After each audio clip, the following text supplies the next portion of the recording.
Mathias Sénard, bonsoir. Bonsoir. Bienvenue à la librairie Dialogue. Vous venez nous présenter votre nouveau roman, Parle-leur de bataille, de rois et d'éléphants, publié aux éditions Actes Sud, pour lequel vous vous attaquez à une figure géniale, celle de Michel-Ange. Quel plaisir avez-vous pris à vous approprier cette figure ? Bon, j'ai évidemment un immense plaisir, surtout parce que j'avais pas... Disons qu'au départ, je ne m'intéressais pas à Michel-Ange, a priori. Et quand j'ai découvert l'existence, enfin, cette toute petite anecdote en 2 lignes, comme quoi il aurait reçu l'invitation du sultan Bajazet pour construire un pont sur la Corne d'Or, je me suis passionné pour sa vie, son œuvre. Et c'est quelqu'un qui m'est devenu finalement très proche au fil du travail. Si proche que j'avais du mal à écrire sur lui, puisque c'est justement un personnage tellement fort, tellement génial, tellement puissant, que le poids de toute cette documentation et le poids de Michel-Ange lui-même pesait un peu lourd sur mes épaules. Et donc il y a eu tout un moment où je n'arrivais pas à écrire. J'avais écrit le début du livre, mais je n'arrivais pas à continuer. Et ça il a presque fallu que je m'en débarrasse pour pouvoir continuer, justement, de tout ce que j'avais appris sur Michel-Ange et tout ce que je savais. Et j'ai tout fait un peu de mémoire en m'appuyant juste sur ses lettres et les quelques notes que j'avais pu prendre par ailleurs. Alors, on assiste à la découverte par un Florentin de l'art arabe, l'art musulman, avec un regard assez naïf. Quel regard avait-il, que connaissait-il avant tout cela de cet art, de cette culture ? Absolument rien, hein, je pense. Je pense que Michel-Ange ignorait absolument ce qui pouvait se passer de l'autre côté du Bosphore ou sur la rive sud de la Méditerranée. On sait par ailleurs qu'il a consulté, par exemple, qu'il a vu des plans de la basilique Sainte-Sophie, ça oui, mais je pense que c'est à peu près tout ce qu'il savait, tout ce qui est parvenu à lui du monde musulman en général. Alors là, on retrouve une métaphore filée un petit peu tout le long du récit, qui est celle du pont, puisque Michel-Ange est à la base appelé pour faire un pont.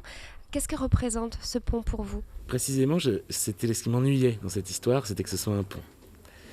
Parce que la symbolique du pont, je la trouvais un peu lourde, un peu trop évidente. Et pendant un moment, j'ai envisagé de l'envoyer à Istanbul, mais pas pour construire un pont, pour construire une coupole, par exemple, ou toute autre chose. Mais bon, puisque finalement l'histoire disait que c'était un pont, il fallait que je m'y tienne. Et un pont, c'était difficile parce que sur le plan tout simplement de l'architecture, ça donne pas beaucoup de moyens à un génie de s'exprimer. Un pont, c'est quand même très contraignant sur le plan juste formel pour que ça tienne debout. Donc je voyais pas trop comment y mettre un peu le génie de Michel-Ange. Et justement, j'avais pas envie qu'on pense que ce pont, ce qui arrive tout le temps malheureusement, que ce pont est entre l'Europe et l'Asie, puisqu'il est entre le nord et le sud de Constantinople, enfin d'Istanbul aujourd'hui.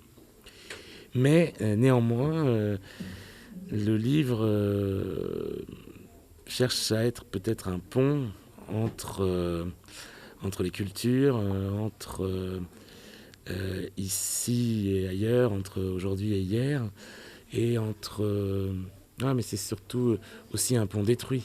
C'est un pont qu'on n'a pas aujourd'hui, un pont qui a été, c'est ce que j'imagine du moins, détruit par un tremblement de terre. Et s'il y a une métaphore, c'est aussi que voilà, toutes les choses passent et même les ponts, parfois, n'existent que dans les livres. Parle-leur de bataille, de rois et d'éléphants, c'est un très beau titre tiré d'un texte de Rudyard Kipling. On a l'impression que, par un peu d'un conte, que l'écriture ressemble aussi un peu à un conte très littéraire, un vocabulaire très écrit. Est-ce que c'est la manière dont vous avez envisagé de le traiter ? Il y avait dans ce livre deux ou trois voix un peu différentes. Une qui est plutôt la mienne, qui est celle un peu du narrateur, du récitant, celui qui raconte l'histoire. Une qui est Michel-Ange lui-même à travers ses lettres. Et une autre qui effectivement s'apparente beaucoup plus au conte, qui est cette voix qui parle dans la nuit, comme le faisait Scheherazade. Une Scheherazade peut-être plus dangereuse ou plus violente que celle des Mille et une nuits. Et oui, j'avais vraiment envie de tout de suite qu'il y ait cet aspect conte, précisément pour compenser un peu peut-être la sécheresse qu'il peut y avoir dans l'histoire, dans le récit de Michel-Ange. Et aussi pour montrer ce que le conte, le récit en règle générale, peut avoir d'universel et de puissant encore aujourd'hui. Et que l'injonction de Kipling, parle-leur de bataille, de rois, d'éléphants, d'anges, de chevaux, mais n'oublie pas de leur parler d'amour et de choses et d'autres, elle valait encore aujourd'hui. Oui. C'est tout ce qu'on retrouve dans votre livre? Alors, il n'y a pas de bataille, mais sinon il y a quand même des éléphants, un éléphant, et, des rois, oui, un pape et un sultan, quelques histoires de vizirs, et de l'amour, des choses semblables. Oui. Alors Mathias Sénard, vous venez de recevoir le prix Goncourt des lycéens pour ce livre. Est-ce que cela vous a surpris et comment est-ce que vous le prenez? J'ai été très très surpris de recevoir ce prix, parce que j'imaginais pas que des adolescents puissent s'intéresser à un livre comme ça, qui est quand même un sujet du début du XVIe siècle, qui raconte une anecdote de Michel-Ange, qui n'est pas forcément le personnage le plus jeune qu'on puisse imaginer, et aussi un livre qui a un côté un peu poétique et très écrit, qui joue beaucoup de la littérature en elle-même. Et en fait, ça a été tout l'inverse.